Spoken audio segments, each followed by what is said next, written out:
Fala, minha nação tricolor, sejam bem-vindos a mais um vídeo aqui no canal Meu Bahia, domingo à noite, para a gente trazer informações sobre o jogo do Bahia amanhã contra a equipe do Cruzeiro na Arena Fonte Nova. O Tricolor de Aço recebe a equipe mineira tentando voltar ao G4 do Campeonato Brasileiro, e no vídeo de hoje você vai saber a escalação completa do Bahia para esse jogo de amanhã, além, claro, de saber outras informações importantíssimas a respeito desse jogo. Vamos falar também sobre o mercado de transferências, porque tem uma baita oportunidade no mercado aí livre, disponível. Vou contar para vocês no decorrer do vídeo, então já conto muito com o teu like aqui para você poder ajudar o canal. Conto também com a tua participação, meu povo, aqui nos comentários, deixando a tua opinião sobre os assuntos que a gente vai tratar no vídeo de hoje. Fala se você acha que o Bahia vai ganhar ou não, e não esquece de se inscrever aqui no nosso canal para você poder nos ajudar a chegar a 20 mil inscritos e você, torcedor, não perder nenhum conteúdo por aqui. Meu nome é José Victor, para quem ainda não me conhece, eu sou produtor de conteúdo aqui do Meu Bahia e também estudante de jornalismo, e vamos começar esse vídeo para a gente não perder tempo falando sobre o jogo de amanhã entre Bahia e Cruzeiro. Como sempre eu faço aqui no canal, eu começo falando sobre a equipe adversária e depois eu entro no Bahia. Como eu já falei em vídeos anteriores sobre o Cruzeiro, eu não vou me alongar muito, mas o Cruzeiro tem dois desfalques importantes para esse jogo contra o Bahia, que é o volante Lucas Silva, volante capitão da equipe, e também o meia Eduardo. Ambos estão fora dessa partida. O Cruzeiro tem esses dois desfalques importantes e vem para Salvador, obviamente, depois de uma classificação na Copa do Brasil. A gente espera que o Cruzeiro venha ainda em êxtase da comemoração, que foi muito grande lá em Belo Horizonte. O Cruzeiro eliminou o Atlético Mineiro, seu maior rival, e a gente sabe como é, né? A comemoração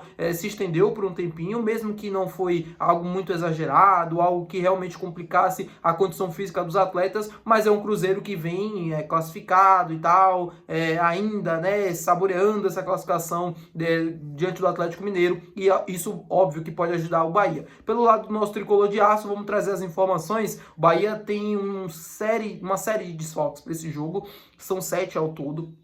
Eu vou trazer para vocês a lista, vou trazer também a provável escalação. Vamos começar pelos lesionados, porque tem informação importante. Caio Alexandre, Vitor, volta ou não volta? Vai ser utilizado ou não? Boa lá. O que eu posso falar para vocês em relação a isso? Caio Alexandre, né, segundo as minhas informações, não está liberado para jogar amanhã, tá? Segundo as minhas informações. Eu esperei a informação do GE sair, e a informação do GE é de que ele também será desfalque amanhã, né? O GE colocou lá que ele deve ser desfalque amanhã por conta da lesão que ele teve, né? Ele tá em fase de transição, tá voltando, tá treinando já com bola, mas ainda não tá liberado pelo departamento médico para poder atuar. E aí, o que, que pode acontecer, né? Tem gente que vem trazendo informação que ele tá liberado e tem gente dizendo que ele não tá liberado, como é o meu caso. Vamos esperar a partida de amanhã, antes do jogo começar, horas antes, para a gente saber a lista de relacionados. Se o Caio Alexandre estiver relacionado, provavelmente vai para o banco de reservas, pode ser que tenha minutos. Se ele não for relacionado, aí já é um indicativo de que realmente ele não estava pronto, como eu acredito que sim. Porque às vezes o cara do GE, ia também até a minha própria fonte, pode ter chegado, né?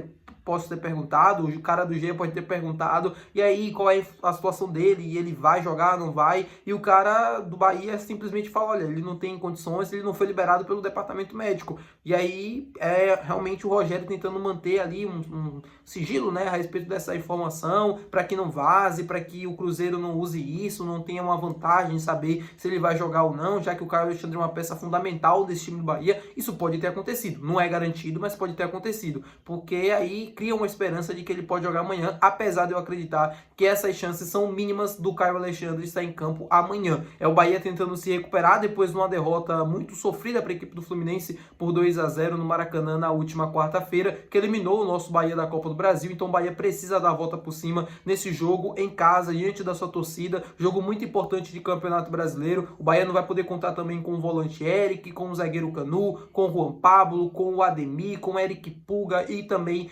com o Thiago, né, que sofreu uma entorse no joelho, também tá fora dessa partida.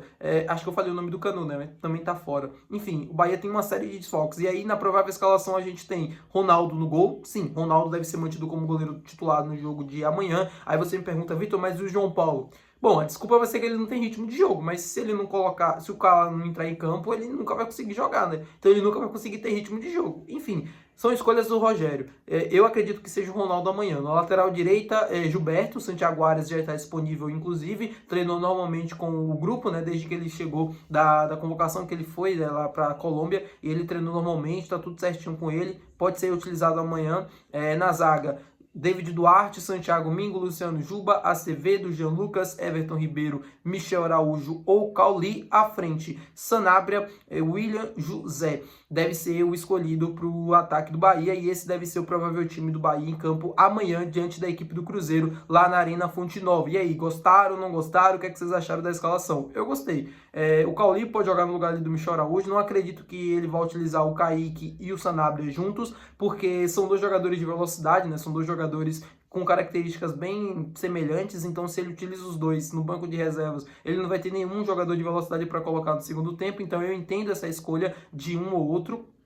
Acredito que o Sanabria seja titular amanhã, formando dupla de ataque com o William José, e aí o Michel Araújo também ali fazendo um quarto homem de meio de campo, ou até mesmo o Cauli, né, que pode começar fazendo essa função, já que o Michel Araújo começou jogando na partida contra a equipe do Fluminense. Naquela partida eu entendi a entrada do Michel Araújo, porque o Michel Araújo é um jogador mais combativo do que o Cauli, então eu entendo essa escolha, apesar de eu não entender muito bem, de eu não concordar. Eu acho que o Cauli naquela função, como um quarto meio campista, faz melhor do que o Michel Araújo. Não que o Michel Araújo seja ruim, não tenha condições, ou nada assim. Eu sei que vocês também não concordam comigo, vão me xingar, não tem problema nos comentários, pode discordar, tudo bem, cada um tem sua opinião. Só que eu acho que o Cauli conseguiria render mais como um quarto homem de meio de campo, vindo um pouco mais de trás, caindo um pouco pelo lado direito, mas puxando sempre por meio, como ele fazia em 2023, como era a função de fato dele. Claro que em 2023 ele jogava de frente, né? Agora ele joga praticamente com o time inteiro, né? Sabendo onde ele tá, a posição e tudo mais, enfim, e acaba complicando também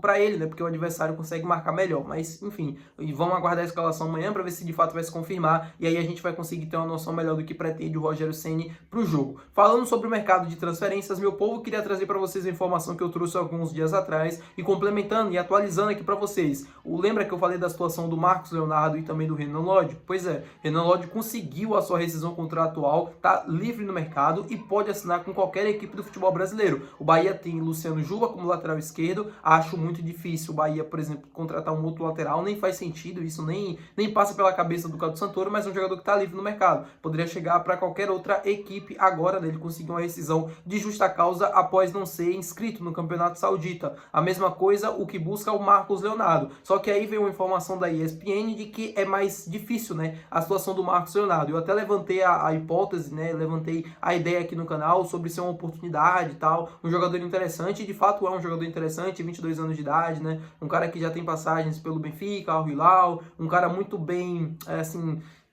com muitas valências, né? Ele tem boas características para um centroavante. Eu gosto bastante do estilo de jogo dele. Eu acho que faria muito sentido aqui no Bahia, mas ele precisa estar livre no mercado. E até então é mais difícil acontecer, pelo menos das informações que a gente conseguiu obter. A tendência é que se ele não conseguir rescindir o seu contrato, é que ele espere até janeiro, que é quando a janela abre novamente, para ele poder se transferir para qualquer outra equipe. E aí ele vai jogar apenas os jogos da Champions League Asiática, né? Se ele estiver em campo. Acho difícil ele estar jogando, assim, regularmente e tal, até porque o Al Hilal inscreveu o Darwin Núñez também para Champions da Ásia, provavelmente deve ser o atacante titular nesses jogos também, porque são jogos também importantes para eles, então acho difícil o Marcos Leonardo ter sequência. A situação complicada do atacante brasileiro, que se conseguir essa rescisão contratual, provavelmente deve voltar para o futebol brasileiro. Os salários dele giram em torno de 2,7 milhões de reais por mês, é um valor elevado, um valor alto, mas eu tenho certeza que se ele quisesse voltar para o futebol brasileiro, ele iria reduzir um pouco esse valor, né? Que não é um salário também tão absurdo, né? Assim,